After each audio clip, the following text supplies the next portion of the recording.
Oke, kita akan sampaikan dulu ada beberapa emiten update yang mungkin bisa menjadi pilihan investor maupun traders ya untuk menyikapi Ya, perdagangan menjelang weekend ini, Mas Kema. Baik, pemirsa, ya, kita akan sampaikan beberapa emiten update. Yang pertama bisa Anda cermati dan saksikan di layar televisi Anda, ada Telkom yang membukukan laba bersih pada 9 bulan di sepanjang tahun ini mencapai 16,67 triliun rupiah. Kemudian ada Semen Indonesia, SMGR, yang membukukan laba bersih 9 bulan pertama tahun ini sekitar 1,54 triliun rupiah. Selanjutnya dari sektor perbankan, Bank BTN menargetkan KPR 1,5 juta masyarakat hingga tahun 2025 mendatang. Dan selanjutnya ada PT Inti Keramik Alam Sri Industri TBK atau IKAI yang memimpin penguatan sebesar 18% di level 59 pada penutupan Kamis 5 November mendatang. Ya, kita akan lihat salah satu emiten yaitu SMGR. Pada penutupan kemarin naik 9,04%. Data-datanya bisa Anda saksikan di layar televisi Anda di level 9.950 dengan kinerja year to date masih positif 17%. Dan net profit 9 bulan pertama tahun ini 1,5 triliun rupiah atau naik atau sekitar 19% year on year secara tahunan ya tumbuhnya. Kemudian PE ratio 28,7 kali, market cap-nya mencapai 59 triliun rupiah. Ya, kita lanjutkan kembali perbincangan bersama dengan Gema Guyardi. Ya, Mas Gema, ini Telkom, laba bersihnya 16,67 triliun rupiah. Analisis Anda bagaimana? Apakah cukup menarik di tengah pandemi, kemudian juga pemanfaatan layanan data yang semakin meningkat di masyarakat? Ini akankah jadi trigger Telkom akan membukukan kinerja yang positif ke depannya? ya, supposedly Telkom dapat angin ya, karena Oke. teknologi semua orang pakai data dan seterusnya.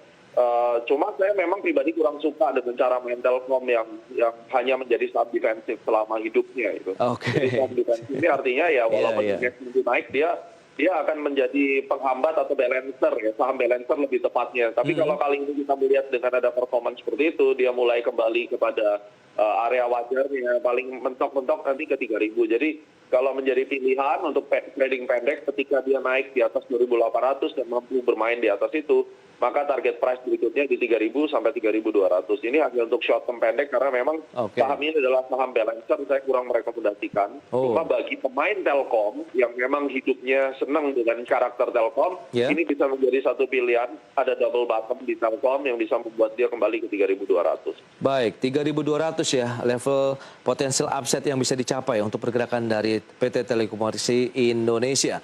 Berikutnya Ya. SMGR, bagaimana juga ini dengan kondisi infrastruktur yang juga terus digenjot sebenarnya meskipun di tengah pandemi, apakah ini menguntungkan SMGR karena kita lihat laba bersihnya 1,54 triliun yang sudah dicapai dalam 9 bulan terakhir ini. Ya, Semen Gresik, Semen Indonesia kali ini keluar dari base-nya, target price-nya bisa di kurang lebih 11.500. Oke. Itu target. Jadi 11.500. lumayan. Ya, 11.500 itu lumayan untuk bisa kita tradingkan. Oke, itu dia untuk SMGR. Berikutnya ada BBTN yang juga menargetkan KPR 1,5 juta. Mungkin ini buat masyarakat sampai dengan tahun 2025 mendatang. Bagaimana Anda melihat dari Bank BTN dibandingkan mungkin perbankan big caps lainnya kah? Ya, BBTN masih di dalam tren bullish. Jadi Oke. kalau memang sektornya perbankannya naik, harusnya dia juga akan naik. Target price-nya di 1.620-an ya untuk saham ini. Baik, 1.620-an. Bagaimana dengan posisi-posisi current price untuk Telkom, SMGR, dan juga BBTN pada saat opening market nanti? Apakah kita bisa mengambil posisi beli atau masih wait and see dulu? Kita lihat harga ada di bawah Telkom, baru beli. Ya, Telkom menurut saya harus tunggu satu siklus berikutnya karena ini baru technical rebound. Oke. Nanti kalau pada saat Anda beli ketika breakout daripada 2.800 itu masuknya masih spekulatif. Baik. Spekulatif baik Tapi saja kalau untuk memang Telkom. benar-benar, oke, saya mau mencoba masuk spekulatif. Kenapa disebut spekulatif? Karena dia belum murni keluar dari bearish-nya, hanya awal mula daripada keluar bearish. Ya, Anda bisa masuk di 2.800. Oke, peluangnya sampai dengan 2.800 dan 3.200 ya, kalau kita cermati range pergerakan targetnya, dari Telkom. Oke, betul, 3.200 target. baik. Untuk Semen Indonesia, samakah strateginya atau berbeda? Semen Indonesia dengan kondisi seperti ini Anda bisa beli di harga open. Oh, di harga open ya? Ya. Baik, peluang 11.500-an itu rentangnya berapa lama? Apakah short term trading atau bisa masuk medium? Medium ya, kalau menurut saya ini target 10 mingguan. Ya. Oke. Baik, itu dia untuk SMGR, kemudian BBTN juga peluangnya masih bullish ya. Berarti pun pada saat opening kita bisa mengambil posisi beli. Ya, betul. Baik, itu dia beberapa saham yang sudah kita bahas terkait dengan emiten update. Mas Kiba, kita akan jeda dulu sebentar. Nanti di segmen berikutnya kita akan bahas hal-hal yang menarik lainnya. Dan pemirsa, kami akan segera kembali usai pariwara berikut ini.